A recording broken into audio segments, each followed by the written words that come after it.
All right, so today we are going to be looking at basically the other half of our Desmos activity from the other day.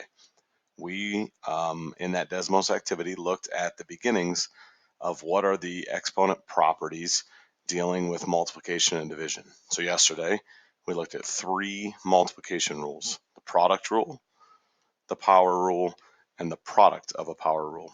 Today, we're going to look at the first part of the division rules. All right, so in your notes, we're going to label today as section 7.2, and then at the end of this, try to create a little something different today. So your assignment tonight is going to be the front of a worksheet, but it's going to have to, it'll ask you some different things, ask you to pick from some drop downs, ask you true and false, ask you to fill some things in. So when you finish that, it'll automatically grade it for you. Send me your results. We'll see how we did on this first part. Okay. So as you see this here, we are going to split this into two different days. So today we're going to look at two different things, what's known as the quotient rule and then the power of a quotient rule. Tomorrow we'll talk about, well, what does it look like if I have a zero exponent, so something raised to the zero power, or what if I have a negative exponent? Because if you remember from the multiplication chart, the very first thing that was not going to be allowed was, well, what if I have a negative exponent? So we'll take care of that tomorrow. Okay, so today, can we divide monomials using these properties? Excuse me, we are not going to get into this second one dealing with negative or exponents. We'll do that tomorrow. So objective 1 today, objective 2 tomorrow. Okay, so these two vocabulary words will not influence us today. All right, so the quotient rule, or the quotient of powers, in this case, this is how this book defines it, okay, would say that if we have the same base, we can look at those powers, and in this case, it's not multiplication, so we're not going to add the powers, it's division, we're going to subtract the powers. All right, so we can kind of look at this in a couple different ways. Now, the shortcut says, well, we can subtract these powers, but here's really what's going on when you think about division. So if I thought for a second about, unfortunately, expanding this out, all right, so think about expansion of this problem. X to the 7th power could really be written like this: 3, 4, 5, 6, 7 of those. Oh man, better make this a little bit longer, because I need to make 1, 2, 3, 4, 5, 6, 7, 8, 9, 10, 11, 12, I think. 1, 2, 3, 4, 5, 6, 7, 8, 9, 10, 11, 12 of those. You can see how we don't want to do this every time, right? 1, 2, 3, 4, 5, 6 of those.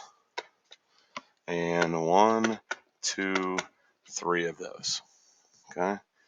Now, we learned a long time ago, when we start to talk about reduction or reducing in terms of a fraction, that anything that's the same in the numerator that's in the denominator can be canceled out. So I know that I have 6 x's there, 6 multiplications together there. That means those 6 multiplications there will cancel them out. Same is true with these y's. 3 of them there can match 3 of them there. Okay, so if I kind of condense, let's see if we can get this in there. If I condense all of this together, right, and I just look at what's left, I no longer have anything in my denominator. But in my numerator, I have 1x, or x to the first. And I have 1, 2, 3, 4, 5, 6, 7, 8, 9 y's still being multiplied together. So y to the 9th. Now, truly, in the denominator, I have that, right? I have a 1, but because it's just a 1, I don't necessarily need to write it. So in this case, we can go ahead and let that go away. If we come back here to our original problem, though, and we're looking at this expression in relation to this answer, well, that quotient rule says instead of writing all that out, we can take those powers, we can just subtract them. Okay, so The quotient rule, very similar to the product rule in multiplication, okay, will allow me to combine these like variables together through either multiplication or, in this case, division. And so my final answer is what I see. All right, so let's look at one more. Okay, if we kind of think without having to write all of that out, originally, here's what I have. Now, as I think about condensing this and I look at my variables right now, where are there more a's, in the numerator or in the denominator? Hopefully you're telling yourself there are more in the numerator. Okay, the power associated with this a in the denominator is simply a1. It might be helpful for us to write that. Okay, it's going to be on your homework, so make sure you remember that idea right there. Okay, but as you look at these a's, where are there more a's? Well, there's more a's in the top by an amount of 2. Okay, A's have been put together. Where are there more B's? Well, right now there are more B's in the top by an amount of 7, right? 9 minus 2 is 7. If I want, I can write it like that, being over 1, because I don't have anything left in the denominator, or I can simply write A squared times B to the 7th as my final answer. Okay, so the quotient rule, that's something that we did with Desmos, but that's kind of using it here a little bit further. All right, one more thing we're going to get into today is this power of a quotient. Again, very similar to the power of a product. If you recall, when we did that, or when I explained that, yesterday to you, I kind of used the idea of this power outside the parentheses being quote unquote distributed to each of those variables on the inside. It's not really what's happening, but we are applying it to everyone. It looks very similar to that. So in this particular case, we end up with a to the m on the top. We also end up with b to the m on the bottom. So how does that look in an example? Okay, so before I get started in this, stop for a second and think about it. This power of 3 on the outside has to go to everything on the inside. Has to go to every piece on the inside. So how many places am I giving that power of 3? Well, I'm giving it to 1, 2, 3, 4 different places. All right. So if we kind of write this out for a second, let's think about what's in the numerator, what's in the denominator. That power of 4 is being taken to the third power. The c to the third is being taken to the third power. The d to the second is being taken to the third power. And in the denominator, the 5 is being taken to the third power. All right. So now if you're looking at this, even though we are still dividing, right, ultimately we're going right back to what we did with those multiplication properties. Okay. So 4 to the third power is 64. Okay. Here we have a power raised to a power. Okay, think to yourself, power raised to a power means I'm going to multiply. That is c to the 9th power. Again, power raised to power. So if I'm multiplying, that is d to the 6th power. And then on the bottom, I also have 5 to the 3rd power, 125. It's not 5 times 3. It's not 15. It is 5 to the 3rd power. The only possibility left with this statement here would be, can I reduce anything in there? Okay, so obviously, there's C's and D's. They don't go together. But I do have a 64 and I have a 125. So the question would be, do 64 and 125 share anything in common? Obviously, some of you, we could put this in our calculator. But stop and think about it for a minute. It was 4 to the 3rd power. That is 4 times 4 times 4. On the bottom, it was 5 times 5 times 5.